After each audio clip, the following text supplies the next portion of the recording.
Re-releases, remasters, and remakes. Who doesn't love them? Getting the chance to play one of your favorites on more convenient hardware? Getting to relive the magic of a classic with updated technology? Or getting the chance to play a game you wouldn't have been able to otherwise? That is the beauty of these kinds of releases. Unfortunately, that's kind of a rarity with most games in the Sonic series. Yeah, we've gotten a few in the last 5 years, but those were made to sort of promote the 3 live-action Sonic movies. With the fourth one on its way, I started to speculate which game would be best used to promote it. Assuming we're only getting a port or a remaster, the best title would be Sonic CD, since that is the big introduction for Amy and Metal Sonic, but that was already used in Sonic Origins. So the next best thing would be Heroes, due to how important both these characters are to the plot. Then I saw a video explaining the game's engine and some major issues regarding it. This game having the potential to not get a re-release, it got me thinking, what other Sonic games are being held back from getting another shot on new consoles? Today, we will be going through the entire 35 years of the series. We will be looking at which games are still officially available to play, which aren't available on current hardware, when they were last released, and what might be holding them back from getting a new port, remaster, or remake. Let me quickly go over the structure of this video. We will be going over the series by era, starting with what I call the Sega Hardware Era, pretty self-explanatory. Then 2001 to 2010, and 2011 to present day. In each era, I will first mention every game that received at least one re-release, and then I'll go over the games that never got one. But do note, I won't be going over every release a game has had. The first Sonic game has like 30.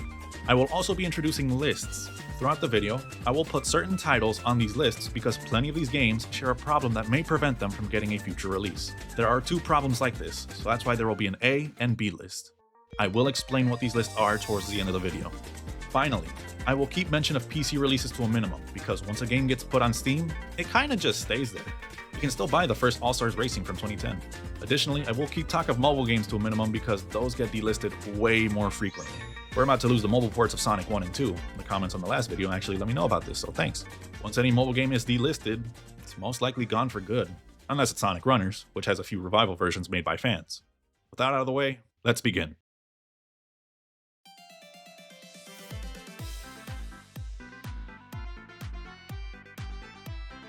Let's start with the Genesis/Mega Drive and the Sega/Mega CD.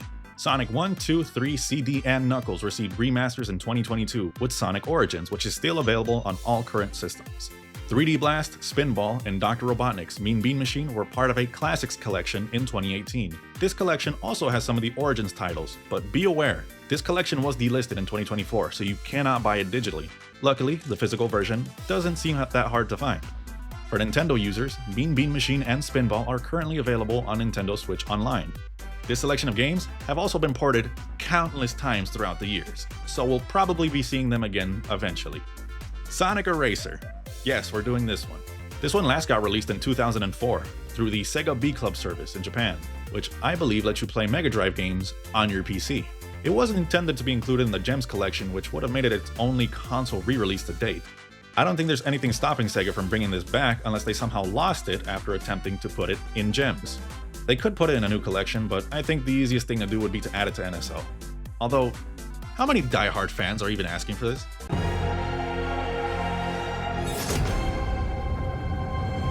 Oh, shit! Moving on to Game Gear, and the so-called Game Gear 12. If you watch Sonic Toast, you know. Consisting of Sonic 1, 2, Chaos, Drift, Drift 2, Spinball, Triple Trouble, Labyrinth, Tails' Sky Patrol, Tails' Adventure, and Mean Bean Machine. They were all included in the Origins Plus expansion in 2023, so they're all available on current hardware as well. Not to mention, these got re-released like crazy throughout the years. For Master System, Sonic 1, 2, and Chaos were last available on the Wii Virtual Console on the Wii Shop channel, which was shut down in 2019. While I think it would be easy for Sega to bring these back, I think they're more comfortable porting the Game Gear versions over and over again. I don't know how different the Master System's versions are, so someone please let me know. We've arrived at Saturn. Sonic R and this version of 3D Blast were last available in 2008 on the PC-only Sonic Double Pack, exclusive to the UK. While the Saturn 3D Blast never made it to another home console, Sonic R's last console appearance was in 2005 as part of the Gems collection. I believe both these games have one big thing holding them back from another release, and for that, I will put them both on the A-list. Also, does anyone else own the Jack-in-the-Box version of 3D Blast?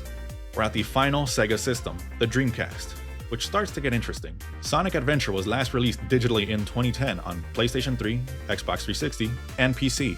The 360 version is still available to buy on current Xbox systems. This version did get a physical release as part of the Dreamcast collection, which also includes Sega Bass Fishing, Crazy Taxi, and Space Channel 5 Part 2. I'm finding a few people online saying that the disc will work on Series X as they will download the titles to your system, but Space Channel 5 is the only one that won't download. I'm going to assume that this is true, but if anyone wants to test it out and confirm it in the comments, it would be greatly appreciated. Adventure 2 is nearly in the same situation, just that it came out in 2012, and there is no physical version. I will also be putting both Adventure games on the B-list. Before I get to the games that haven't gotten re-released in this era, I want to quickly talk about arcade games. I won't really be going over them, since they're either versions of existing games, or just odd. I will mention two though. Sonic the Fighters last got a standalone digital release in 2012. You can still purchase the 360 version on modern Xboxes, but only through the Sonic the Hedgehog Legacy bundle. Weird. If that seems a bit too much for you, don't worry. Fighters is playable in two other games, those being 2021's Lost Judgment and 2023's Like a Dragon Gaiden, The Man Who Erased His Name, both available on all current hardware except Nintendo. You can find it in the in-game arcades. I've played the two Judgment games, by the way. I've put about 100 hours into each. Safe to say, I like the games. Haven't played any of the Yakuza games though, so which one would be a good starting point? And which one do you think is the best in the series? Please let me know. The other arcade title I want to talk about will actually start off the games that haven't gotten another release. The game is Sega Sonic the Hedgehog.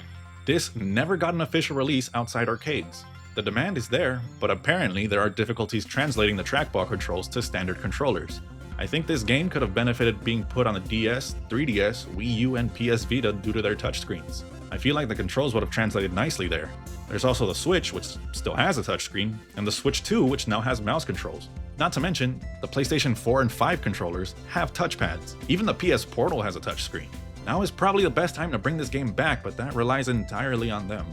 Wacky World's Creativity Studio, the only Genesis Mega Drive game to not get new life. This game is very similar to Mario Paint. You use mouse controls to navigate through all the various activities available. And while it seems like it can be perfectly playable with modern controllers, there is one hurdle. This game features ToeJam and Earl, some of Sonic's peers in the 90s. They are owned by their original creator, Greg Johnson.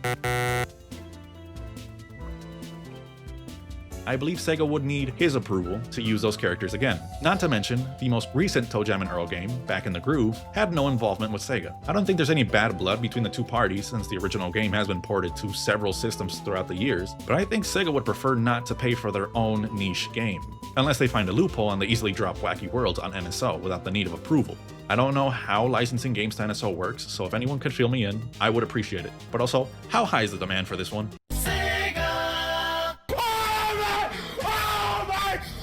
Next up are the Master System versions of Mean Bean Machine, Spinball, and Blast. Again, I believe Sega would prefer to port the Game Gear versions. Strangely, this version of Spinball was only released in Europe and Brazil, while Blast was only available in Brazil. If you didn't know, Brazil kinda has a thing for the Master System. Quiero jugar el Chapulín Colorado. With the possibility of licensing issues, the more reason for Sega to stick to the handheld versions. Knuckles Chaotix, the last major game from the 16-bit era that never made it to another console. The big reason why is because 32X games are difficult to emulate. I actually don't know if any 32X titles have been ported, but I assume so. Regardless, I wish this game was part of Origins, as it would have been the perfect time to re-release it. What I would have preferred, instead of getting the Plus DLC when we did, they could have delayed it. Christian Whitehead, Headcanon, and whoever else involved could have taken whatever time necessary to give Chaotix the same treatment that the four main games did because they were rebuilt from the ground up, from what I understand. To rebuild Knuckles Chaotix should completely circumvent any porting or emulation issues. Funny thing is, I'm finding a few people online saying that this game was part of the GameTap service in the mid-2000s. I've never heard of this service before, but apparently it was a subscription service that allowed you to play games on PC, and it had a pretty solid 32X emulator. I can't say if this is true because the Wayback Machine is failing me on this. To me, it's only word of mouth, but if anyone has proof, please put it down below. Seriously though, you telling me you can't make this work on PS5? Sonic Jam. Yeah, no. The Saturn version, though, is in a tough spot. I know people really like the Hub World, and I would like the chance to play it someday, but this is another compilation game. It wouldn't make sense to have a second one on the market, especially if the first one has more games. Maybe if they were still doing mini consoles, it could have been part of a mini Saturn. Sonic Shuffle. that one party game in the series. The biggest issue that this game has is that it was developed by Hudson Soft, the Mario Party people, which was fully bought and absorbed by Konami in 2012. That's also why they weren't involved in any Mario parties after the 8th one. Regardless, party games in general rarely get re-releases. I know that the N64 Mario parties have gotten a few releases, but those are exceptions. They haven't done that for the GameCube and Wii titles yet, but if they do, they are going to drop them on NSO, where you can't buy them. The closest thing we got was Superstars, which is more of a best-of collection. For Shuffle, even if Konami is an issue, and they get past it, they would still need to rework the game, as every player had their inventory displayed on the VMUs. You know, the memory card with a screen. It was important that no one knew what cards you had in your hand. What's more is that I also have to put this game on the B list. This one seems like a lot of trouble to go through, but I don't know, maybe at some point we get a Sonic Party Superstars that includes this, plus the party mode from Secret Rings. So we're done with this segment, right? Yes, we are.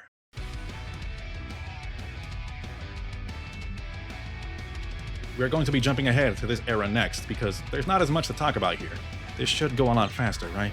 The next game I'm going to talk about is Sonic 4 Episode 2, so I'll just mention Episode 1 as well. Both episodes were last made available in 2013 when they were dropped on the Ouya and Nvidia Shield. Ouya is dead, but the other one isn't, so you still have that. I'm recording this part after everything else. I actually don't know how Nvidia works. I'm reading that it's an Android-based device that also uses the Google Play Store, but both episodes have long been delisted from that. Can anyone let me know if they're still playable here? For Xbox users, you can still buy the 360 version of both episodes on Series S and X. They are made by Dimps, but they've had a solid relationship with Sega for the longest time. I think it's more of Sega deciding when and if they want to release it. Maybe they'll be included in a future collection. For Generations, we did just get the remaster in 2024 included in Sonic X Shadow Gens, which is available on all systems today. Just know, for Xbox users, you can still buy the original on Series consoles, but only as part of the Legacy bundle again. The original disc is still playable on Series X though. Forces, Mania, Frontiers, Superstars, Team Sonic Racing, Sonic X Shadow Generations, and Racing Crossworlds are all available on all current systems. The Tokyo Olympics are available on Switch and Switch 2. Don't worry about the future, play them now if you can, because I don't know what issues may arise once this console generation is no longer supported. Now for the games that never got re-released in this era. I was going to start with the London Olympics, but let's just talk about all of them. For these to happen, there needs to be approval from 3 parties. Most importantly, the International Olympic Committee, who were the ones that stepped away from this partnership. Then there's Sega, who I believe just doesn't want to deal with it. And then there's Nintendo. I am not going to say anything bad about them because they're the ones who will drop a highly requested game on a random Wednesday afternoon with no build-up whatsoever. On top of that, I see these as sports games. They are meant to coincide with the real Olympic Games, the same way that other sports games do yearly releases. With them, there are no remasters for Madden 05, FIFA 13, or MLB The Show 16. I think they would prefer to make a new game if they did anything else with this series. Although I don't know how opposed the IOC is to straight ports. Best shot these games have to come back, in my opinion, is for Nintendo to do a DS, 3DS, Wii, and Wii U expansion to NSO and drop them there. Up next is Racing Transformed, so I'll just mention the first All-Stars Racing as well. Racing games of this style don't really get re-releases. The biggest exception to this is Crash Team Racing Nitro Fuel. I don't think Sega will bring these back for 2 reasons. For one, Racing Crossworlds is supposed to be a replacement for the previous games. We got the transforming gimmick, we're getting the guest stars, and we may even be getting older tracks according to some leaks. The other reason is that both of these games, and even Team Sonic Racing, were developed by Sumo Digital, who wasn't involved with Crossworlds. For Xbox users though, Racing Transformed is available to purchase digitally and the disc is backwards compatible with Series X. That is not the case with the first game though. I will be adding that one to the B-list. Now for Lost World. I don't think there's anything preventing this from another release. They already put this on PC, so they already made the game work without the gamepad, which didn't really do much to begin with in the Wii U version. Plus, that version omitted the Nintendo content. So, we could either get a Lost World Deluxe on Switch 1 and 2 that retains the Zelda and Yoshi DLC, or we get a Lost World Ultimate available on all consoles with the DLC being left out of the others. I'm betting that we will get something like that in the future because out of the 4 mainline games that got a Dimps version, only 2 remain. Let's see what happens. And if you want the 3DS version, a 3DS NSO is probably the best bet. Now for the last games of this era, the Boom Trilogy. This is the biggest I don't know I have for this video. Lyric was developed by Big Red Button, and the 3DS games were developed by Sanzaru Games, so Sega would need to come to another agreement with them. But then there's the reputation of the games. I have refrained from mentioning reputations because I am more interested in any legal hurdles that these games may have. But Rise of Lyric has such a bad rap, it's insane. The worst part is that this reputation is affecting the other two titles. I hear they're both decent at least, with Fire and Ice being the best Boom game, but I'm pretty sure that people just grouped them together. I haven't played either 3DS game, so if you have first-hand experience with them, please let me know if they're good. I doubt Sega wants to deal with these games any more than they have to. Let's just hope they drop them on a potential 3DS and Wii U NSO expansion. Now, let's move on to the final era.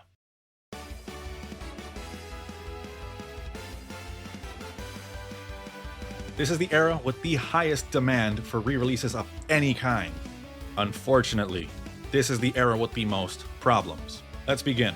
Sonic Advance was last made available in 2015 on the Wii U Virtual Console, with Advance 2 and 3 arriving in 2016, although these were only available in Japan.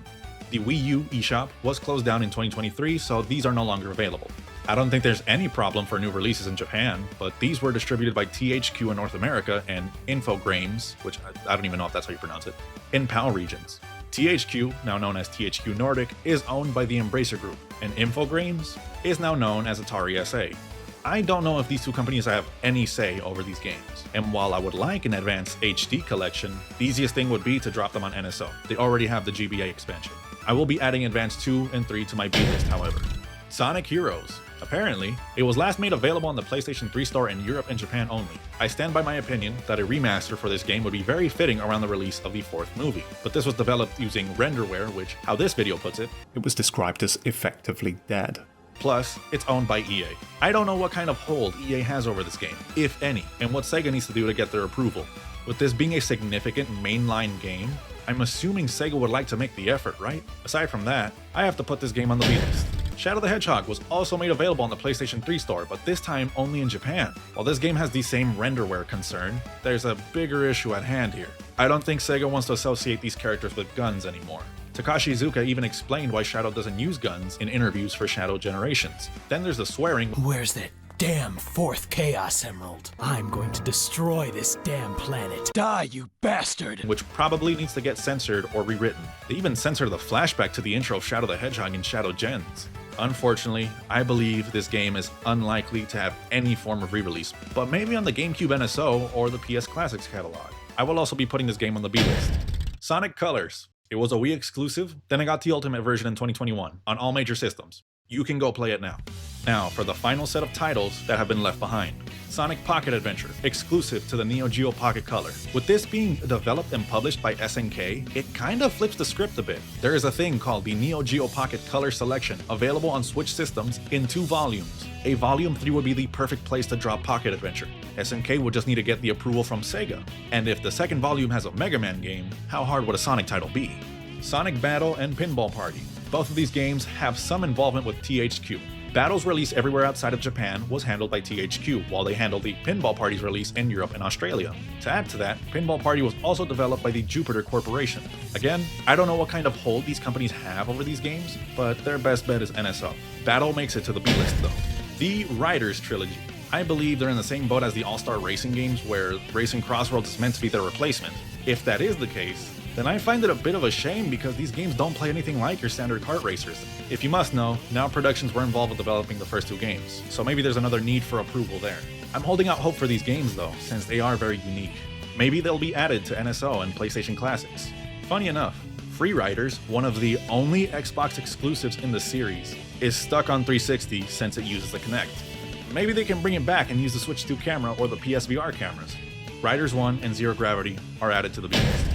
The Rush games are next, but I will be throwing in Colors DS since that's basically Rush 3. The biggest hurdle they face is the DS form factor. Throughout these games, they tried to make use of every aspect of the DS. The main stages had moments that had you running from the top screen to the bottom, which made it feel a bit more cinematic.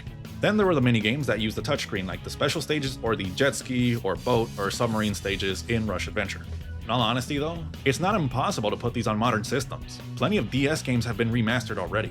If they were to re-release them, I could only see them as part of a collection, although I don't know about Colors DS. I would like to see it again since it has that supersonic final boss fight, which is canon, but Colors Ultimate came and went without mentioning this version.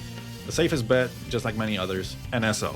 As for the list, Rush will actually be going into both, while Rush Adventure will only be going into the B-list.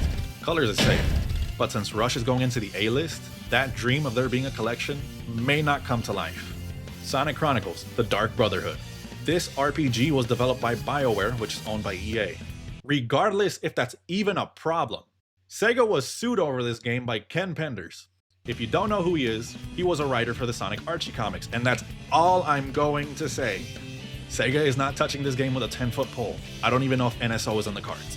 Sega Superstars. This PS2 exclusive requires the iToy accessory to play. It's a little camera with a similar use to the Xbox Kinect. While I don't think Sega would even bother with this game, the Switch 2 has a camera, so you can port it there. Also, B-list for you.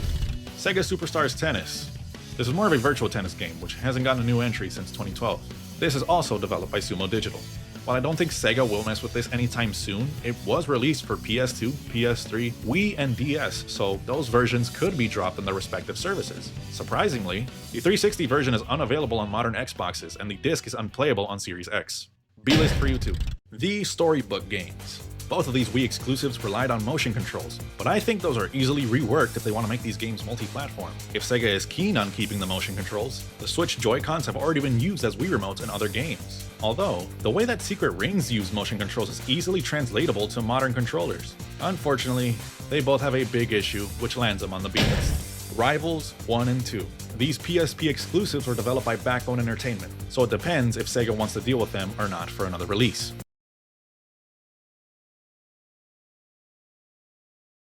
I think it's most likely that they'll be dropped in the PlayStation Classics catalog. However, they both have the issue that lands them on the B-list. Sonic X Vapor, the other 360 exclusive. How many of you have heard of this one? Look, the game is not hardware demanding at all, but this is a collab with Nike. I don't think it helps that recently we've been getting a lot of collabs with Puma and even some with Fila. I'll just leave it at that. Alright, the second to last game I'll mention here. Sonic the Hedgehog 2006. It's a very unpolished game. It has the reputation that it has. It's not even available on modern Xboxes, not even the disc is backwards compatible. Sega would have to put in a lot of work to make this game more presentable today. While I've refrained from mentioning any fan projects in the series, a big problem here is Project 06 by Chaos X. This is a fan remake of the game. I've played it, and it is spectacular. So much care has been put into this project. But now, Sega has competition. I think it's safe to say that today we have more people than ever gaming on PC. There's even devices like the Steam Deck and Steam machines that will let you take this kind of gaming elsewhere. P06 is free, so if Sega were to do a straight port of 06, they would probably charge between $20 to $40 USD. You could pay that, or get a better version on PC for free. If Sega gives the game the ultimate treatment with a few touch-ups, or a full-blown remake that isn't as good as P06, people will still turn to P06. Even if Sega gives us a remake that blows P06 out of the water, they would probably charge AAA prices. Again, P06 is free, and it's also very simple to install. I feel like Sega would like to do something with this game eventually, since it is the debut of Silver and Mephiles, who was just in Shadow Generations, but I really hope that Chaos X doesn't get any form of cease and desist in the future.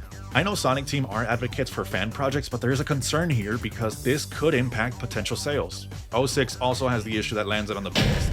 The final game we will be talking about is Sonic Unleashed. Right off the bat, I'm putting both versions on the A and B lists. Aside from those issues, there should be nothing holding the HD version back from another release. The engine is not the problem because Generations runs on the same one.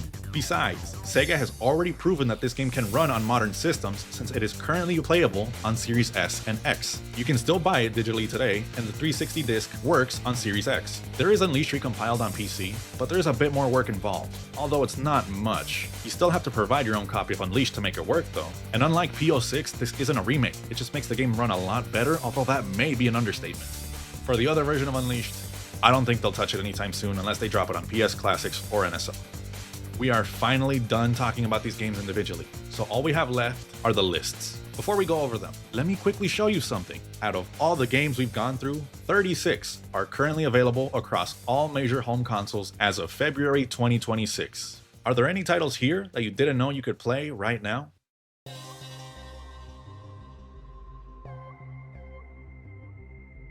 Time to finally go over what these lists mean. Starting with the A-list, there are 5 games on here. Their biggest hurdle to overcome is their music. Sega has had to deal with some music problems in some of the recent Sonic games. The Michael Jackson composed tracks from Sonic 3 and Knuckles were replaced in Sonic Origins. Then, the one Sonic Rush song, unlockable in the original generations, is not present in the remaster. Plus, the one Rush stage in Crossworlds got a completely new composition. Lastly, Johnny Joeli sued Sega in December of 2024, which may have impacted Crossworlds. For the Michael Jackson tracks, I'm guessing Sega did not want to pay Sony or his estate, which is understandable, but it did leave us with this.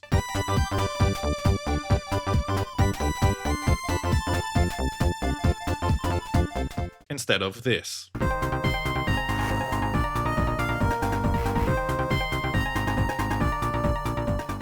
For the Crush 40 situation, I think they're on good terms now, which would explain why a lot more games aren't on this list. There was a 35th anniversary video that came out this year which used Live and Learn in the background. When we join forces, The problem is that the issue wasn't resolved until Crossroads was released, so that's probably why not a single Crush 40 song is present. I'll get back to Rush in a bit. What this shows us is that when there is no easy solution to a music problem, Sega will either replace or omit the tracks. The Saturn version of 3D Blast has at least one vocal track. That track is not available on Spotify or YouTube Music officially. If the track is a problem, they can easily leave it out, but I'm not advocating its omission. Although it is a lot easier to port the 16-bit version of the game, since it never had the track to begin with. Sonic Unleashed has 2 vocal tracks, but will only be focusing on Endless Possibility. This song was nowhere to be found officially for the longest time and was last acknowledged in the 2011 version of Generations. Funny enough, the last time the original version was used was in the remaster. To this day, that version is not available on music streaming services. In 2020, Tomoya Otani confirmed via Twitter that the reason Endless Possibility specifically was unavailable through streaming services was a rights issue regarding the original track. Good news though, there is a new version of the song, and if we do get an Unleashed remaster, it'll probably include that version. Sonic Rush and Sonic R are 2 games that are heavily defined by their soundtrack, more so than other titles in the series. I doubt Sega would like to remove the music of these 2 games because without it, they'll lose a lot of their personality. I believe if they can't find a solution to the music problem, these games will never be seen again. For Sonic R, all they have to do is come to an agreement with the artist. Simple as that. Rush is a bit more difficult, however. I believe the entire soundtrack uses audio samples from various sources which may have potential licensing problems. It's actually wild that the final boss music uses audio from a Malcolm X speech. It's just like when you got some coffee that's too black, which means it's too strong. Black, too strong. Black, too strong. That's probably why Right There, Right On did not return in the Generations remaster, and why Back to Back did not make it into Racing Crossworlds. That's it for the music issues. And if you're wondering why other games didn't make it on the list due to their soundtrack, plenty of games are represented in recent titles through their music. Games like Frontiers, X Generations, and Crossworlds have music players that feature tracks from the series' history. So either Sega completely owns those tracks, or they went ahead and got the approval of every artist involved with those songs. Now, to move on to the B list, which is the first thing that came to mind when making this video. There are 20 games on this list that face a common issue. Their big problem is the voice cast. All of these games use a cast that are no longer involved with the Sonic series, with the exception of Mike Pollock.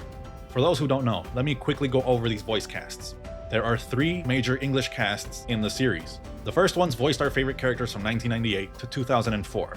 They are most known for the adventure games, Heroes, and the GBA games. We'll call this group of actors the Dream Cast. Get it? Anyways, starting from Shadow the Hedgehog in 2005, the Dream Cast was replaced with a new group of actors that would stick around until 2010's All-Stars Racing. I will refer to them as the 4Kids cast, as most of them came from voicing the English dub of Sonic X. It's in Japanese. Then we have our current cast that became part of the series later in 2010. And while there has been a few cast changes since, the majority have remained. When it comes to the games that use these older castings, Sega can go about them in a few ways if they no longer want to use them. But let me be clear, I would prefer if they did not take this route.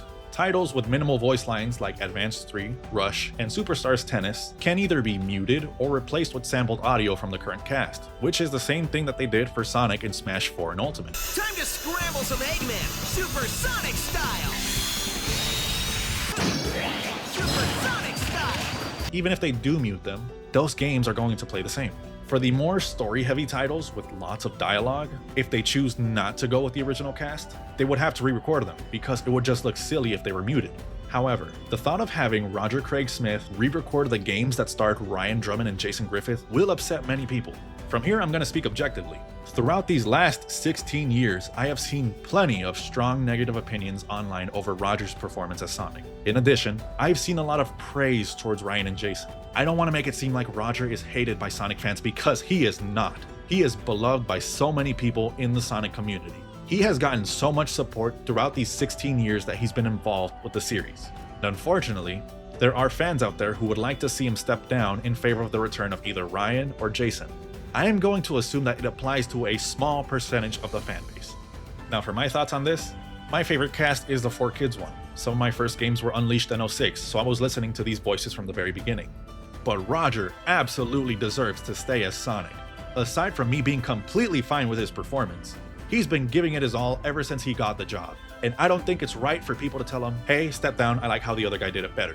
Now when it comes to Sega, throughout the video, it almost seems like they really don't want to pay the people that no longer work with them. If you need more proof, let's look at Sonic X Shadow Generations. In the Shadow portion, 3 characters who have not been seen since the mid-2000s return. All 3 characters were voiced by actors from previous eras and were recast with their grand return. Interestingly, Sean Schemmel mentioned that he re-auditioned for the role, but they didn't give it to him. I think it makes sense why they did in return though. Excluding stuff like unions, it wouldn't look good for Sega to reach out to them and say, hey, I know we'd let you go because we wanted to, but would you like to come back and do a cameo role? Aside from that, it seems like Sega wants to keep the voice cast consistent from here on out. Most actors involved with X Generations, including the ones that were brought in to recast characters, later returned in Crossworlds and the Chaotix case files. I would also like to mention that Colors' dialogue was untouched in the remaster since those actors are still part of the series. Due to all of this information, I believe that the games on the B-list are at risk of being redubbed. However, I believe there is also some hesitation. The people behind these games do listen to the fans to some extent, so they must already know how passionate people feel about these older castings. Crossworlds brought the return of the Werehog as the pre-order bonus, but he was left mute. I don't buy for a second that they couldn't get Roger back in the booth to finally give us his iteration of the Werehog. I'm speculating that they were somewhat afraid of the online reaction. They probably didn't want to see tweets like, this version sucks and Jason did it better. If that is the reason why the Werehog was left mute, then imagine the reaction online that they would get if all those games were redubbed. It could almost be seen as heresy. Sega is now left with 3 options. 1. They pay everyone who was originally involved in those games, which I prefer because their work deserves to be acknowledged. 2. They redub the games and risk having fan outcries. In all honesty though, I would actually like to see how the new cast would handle these scripts, as they're nothing like the scripts in the games they've been a part of.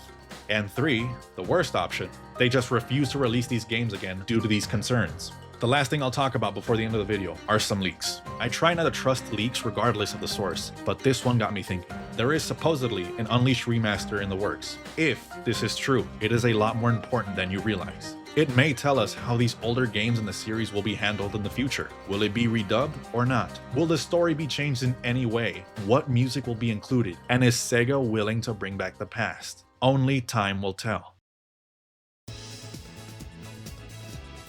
Hey, you made it to the end of the video. This was a bit of a mess, wasn't it? I do want to say, while there are many titles that I believe won't be getting a release anytime soon, I genuinely want to be wrong about that. This is a series that has been around for 35 years. I feel like new fans should get the chance to easily play the older titles. I hope that many of the hurdles that I've mentioned can easily be overcome in the future. I just hope the right decisions are made. If this video ages like fine milk, then I'd consider it a win. Well, depending on what I got wrong. But what do you guys think? Is there anything here that surprised you? Because there is a lot that surprised me. Is there a hurdle that I didn't know about for any of these games? Which titles would you like to see brought back? And which one do you think will get a re-release next? Let me know down below. Thank you all so much for watching. See you in the next one. Take care.